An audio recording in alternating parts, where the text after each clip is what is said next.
भविष्य की कहानी 2050 भाग 1। वर्ष 2050 का समय था जब पृथ्वी पूरी तरह से बदल चुकी थी।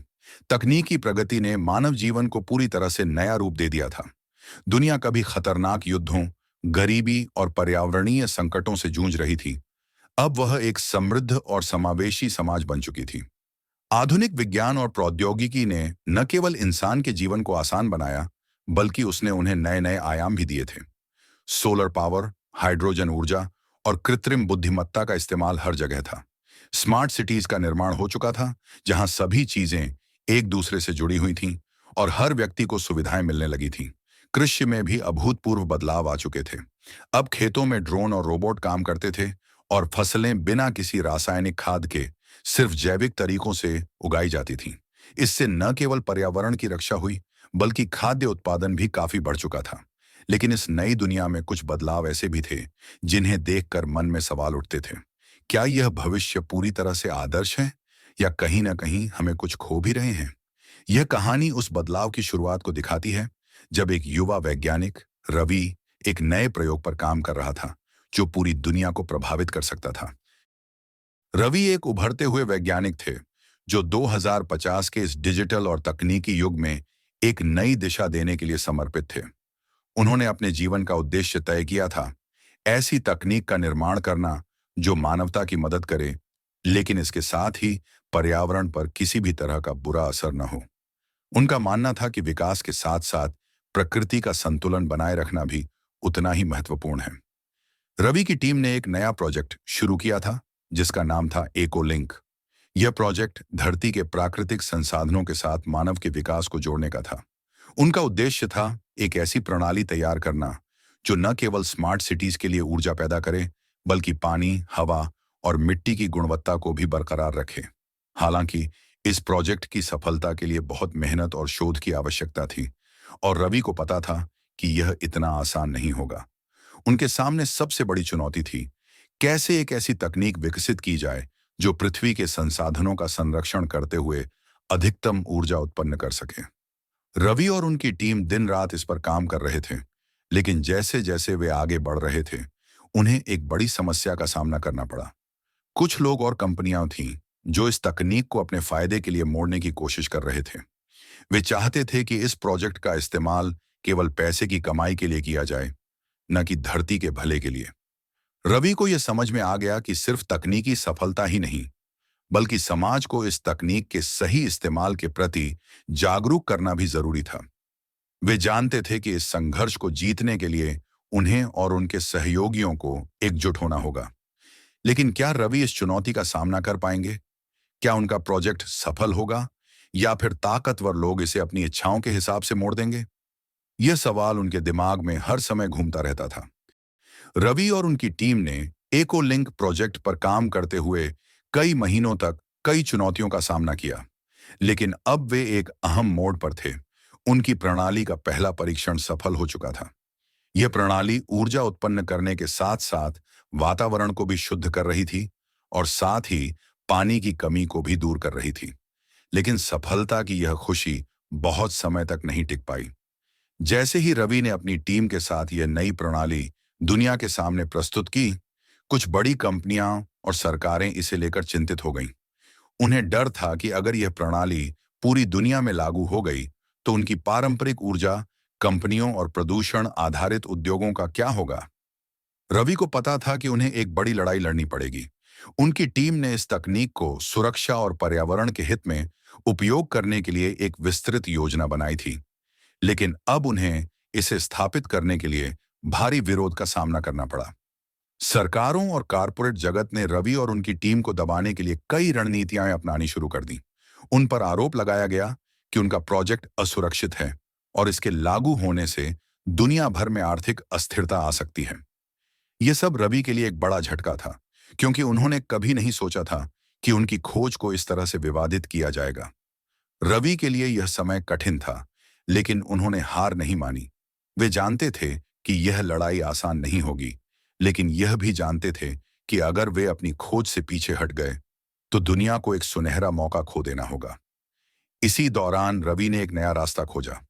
उन्होंने दुनिया भर के नागरिकों और पर्यावरण समूहों को अपने प्रोजेक्ट की वास्तविकता और फायदे समझाने के लिए एक बड़ा अभियान शुरू किया। सोशल मीडिया, सार्वजनिक मंचों और अंतर्राष्ट्रीय सम्मेलनों का सहारा लिया। धीरे धीरे लोगों का समर्थन बढ़ने लगा और जन जागरूकता का एक बड़ा आंदोलन खड़ा हो गया। अब रवि को विश्वास था कि अगर लोग उनके साथ खड़े हो गए तो वे बड़े उद्योगों और सरकारों को भी अपनी ओर मोड़ सकते हैं। क्या रवि इस कठिन संघर्ष में जीत पाएंगे? क्या एको लिंक को दुनिया भर में लागू किया जाएगा या फिर यह एक सपना ही रह जाएगा? यह सवाल अब रवि के सामने था। रवि का अभियान तेजी से फैल रहा था। लाखों लोग उनके साथ जुड़ गए थे और सोशल मीडिया पर Vedan echo link revolution hashtag trend करने लगा था। यह अभियान सिर्फ एक तकनीकी सुधार का सवाल नहीं था, बल्कि यह एक आंदोलन बन चुका था जिसमें दुनिया भर के लोग अपने पर्यावरण को बचाने और भविष्य को सुरक्षित करने के लिए एकजुट हो रहे थे। रवि और उनकी टीम ने इस जागरूकता को और भी अधिक बढ़ाने के लिए कुछ प्रमुख गतिविधियां शुरू की। उन्होंने बड़े अंतर्राष्ट्रीय मंचों पर अपनी प्रणाली के फायदे और उसके प्रभावों पर पैनल डिस्कशंस आयोजित किए। उन्होंने यह स्पष्ट किया कि एको लिंक सिर्फ एक तकनीकी आविष्कार नहीं, बल्कि एक सामाजिक आंदोलन है जो अगले पीढ़ी के लिए धरती को बचाने के लिए काम करेगा। लेकिन जैसे जैसे जन जागरूकता बढ़ी, वैसे वैसे विपक्ष भी मजबूत हुआ। बड़ी ऊर्जा कंपनियां जो इस प्रणाली के खिलाफ थीं, अब रवि के खिलाफ सीधे तौर पर कानूनी लड़ाई लड़ने की योजना बना रही थीं। उन्होंने अदालतों में दावा किया कि एको लिंक के प्रभाव को पूरी तरह से परखा नहीं गया है और इसके लागू होने से बड़े पैमाने पर नौकरी के नुकसान और आर्थिक संकट हो सकता है। समझने में देर नहीं लगी कि यह संघर्ष अब सिर्फ तकनीकी नहीं, बल्कि राजनीतिक और सामाजिक भी बन चुका था। अब उन्हें न केवल अपनी प्रणाली का बचाव करना था, बल्कि यह भी साबित करना था कि यह तकनीक मानवता के लिए है, न कि कुछ बड़े उद्योगों के लिए। इसी बीच रवि को एक अप्रत्याशित सहारा मिला। एक प्रमुख सरकारी संस्था ने उनकी प्रणाली का परीक्षण करने के लिए सहमति दी। यह कदम एक बड़ी जीत था, क्योंकि अब उनकी प्रणाली को एक स्वतंत्र और निष्पक्ष विशेषज्ञता के साथ परखा जाएगा। रवि को अब उम्मीद थी कि इस परीक्षण के परिणाम उनके पक्ष में होंगे, लेकिन उन्होंने यह भी समझ लिया था कि यह लड़ाई आसान नहीं है। विपक्ष ने अब एको लिंक के हर पहलू को चुनौती देना शुरू कर दिया था और रवि को यह महसूस हो रहा था कि यदि वे हार गए तो इस तकनीक का भविष्य खतरे में पड़ सकता है। यह एक निर्णायक मोड़ था।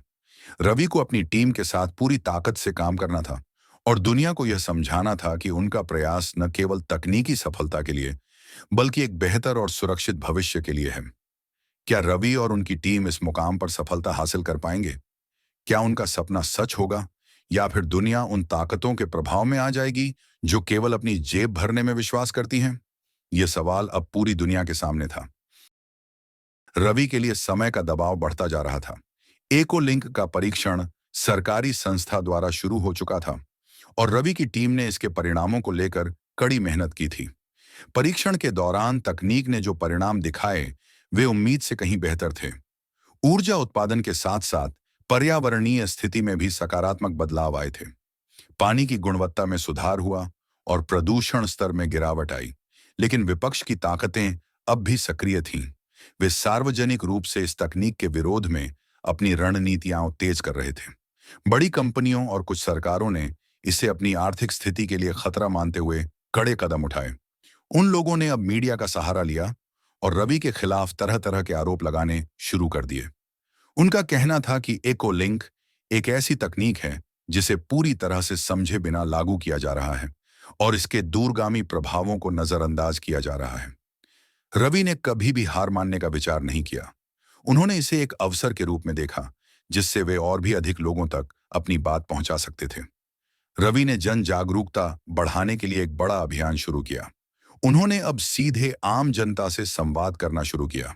उन्होंने कई अंतर्राष्ट्रीय मंचों पर अपने प्रोजेक्ट के सकारात्मक परिणामों को प्रस्तुत किया और दिखाया कि कैसे यह तकनीक दुनिया के लिए एक वरदान हो सकती है। रवि का अभियान अब दुनिया भर में फैल चुका था। लाखों लोग उनके समर्थन में सड़कों पर उतर आए थे। एको लिंक के पक्ष में विशाल रैलियां, प्रदर्शनों और ऑनलाइन अभियानों ने सरकारों और कंपनियों पर दबाव डाला।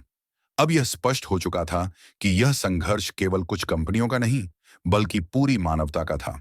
फिर एक दिन वह क्षण आ गया जिसका रवि और उनकी टीम को बेसब्री से इंतजार था। परीक्षण के परिणाम एक ऐतिहासिक सफलता साबित हुए। सरकार ने आधिकारिक तौर पर एको लिंक को पूरी दुनिया में लागू करने का आदेश दिया। यह निर्णय न केवल रवि के लिए बल्कि पूरी दुनिया के लिए एक जीत थी। अब रवि ने महसूस किया कि उनका संघर्ष सिर्फ एक तकनीकी प्रोजेक्ट का नहीं था। यह दुनिया भर के लोगों की आवाज थी जो एक बेहतर, हरित और सुरक्षित भविष्य की ओर कदम बढ़ा रहे थे। इकोलिंक ने न केवल एक नई ऊर्जा स्रोत को जन्म दिया, बल्कि यह मानवता को यह सिखाया कि विकास और पर्यावरण का संतुलन बनाए रखना जरूरी है। लेकिन क्या यह अंत था? क्या रवि और उनकी टीम ने अपनी लड़ाई जीत ली थी, या फिर उनके सामने नए संघर्ष खड़े थे? यह सवाल अब भी अनुत्तरित था।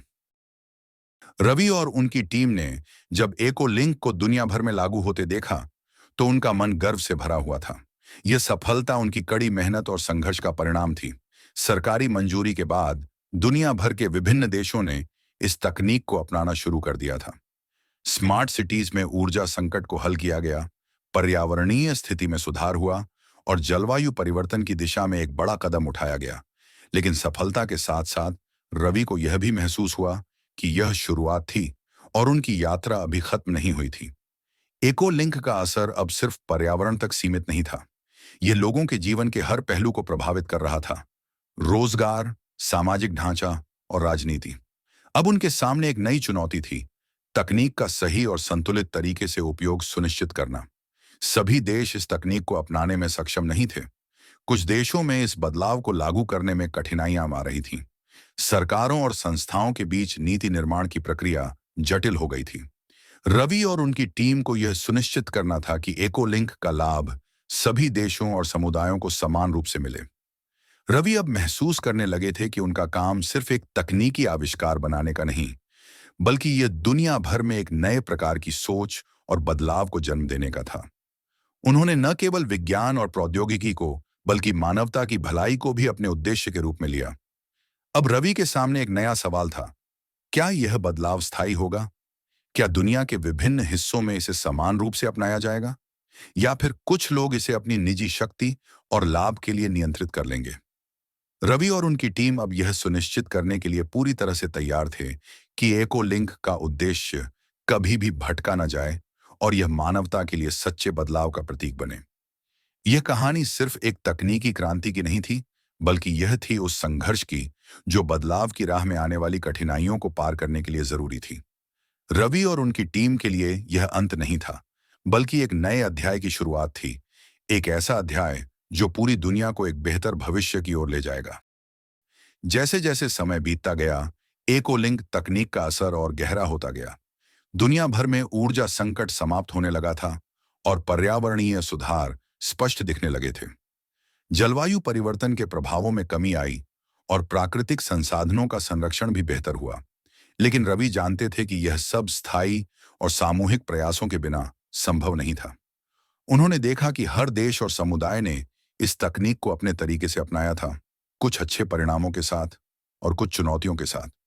रवि की टीम ने वैश्विक मंचों पर अपनी आवाज उठाई और विभिन्न देशों के नेताओं, वैज्ञानिकों और समाज के नेताओं के साथ मिलकर एक साझा नीति तैयार की, जो यह सुनिश्चित करती थी कि इकोलिंक का उपयोग हमेशा पर्यावरण, समाज और मानवता के भले के लिए हो।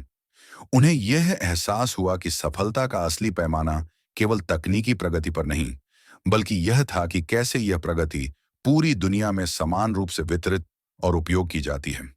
इस दौरान रवि को एक नई पहल का ख्याल आया। उन्होंने इकोलिंक को एक कदम आगे बढ़ाते हुए एक ऐसे प्लेटफॉर्म का निर्माण किया जहां लोग सीधे अपनी जलवायु और पर्यावरणीय समस्याओं के समाधान के लिए कार्य कर सकते थे। यह प्लेटफॉर्म तकनीकी समाधान, सामाजिक पहल और सामूहिक प्रयासों का संगम बन गया। यहां से दुनिया भर के लोग एक दूसरे के साथ जुड़कर अपने अपने क्षेत्रों में बदलाव लाने की दिशा में काम करने लगे। किसी ने यह कहा था कि एक व्यक्ति द्वारा शुरू किया गया बदलाव कभी भी बड़े पैमाने पर नहीं फैल सकता, लेकिन रवि ने साबित कर दिया कि अगर नीयत साफ हो और उद्देश्य मानवता की भलाई हो, तो एक व्यक्ति की सोच पूरी दुनिया में बदलाव ला सकती है। रवि और उनकी टीम ने जो किया, वह केवल एक तकनीकी सफलता नहीं थी, बल्कि यह एक आंदोलन बन गया जो लोगों को जागरूक कर रहा था कि वे जितनी जिम्मेदारी से पर्यावरण का ध्यान रखें, उतना ही उनके भविष्य और आने वाली पीढ़ियों का जीवन बेहतर होगा। अब जब रवि पीछे मुड़कर देखते थे, तो उन्हें यह समझ में आता था कि उनकी यात्रा केवल एक विचार से शुरू हुई थी, लेकिन यह पूरी मानवता के लिए एक नई उम्मीद और दिशा में बदल गई थी। ये एक यात्रा थी जिसमें हर कदम एक नए मोड़ और नए अवसर का था, और यह यात्रा कभी समाप्त नहीं होने वाली थी। रवि का विश्वास था कि जो बदलाव उन्होंने शुरू किया था, वह दुनिया में लगातार आगे बढ़ेगा, और एक दिन पूरी पृथ्वी एक हरित, समृद्ध और सुरक्षित स्थान बनेगी। यह कहानी बस एक शुरुआत थी, एक ऐसी शुरुआत जो पूरी दुनिया को एक बेहतर भविष्य की ओर ले जाएगी।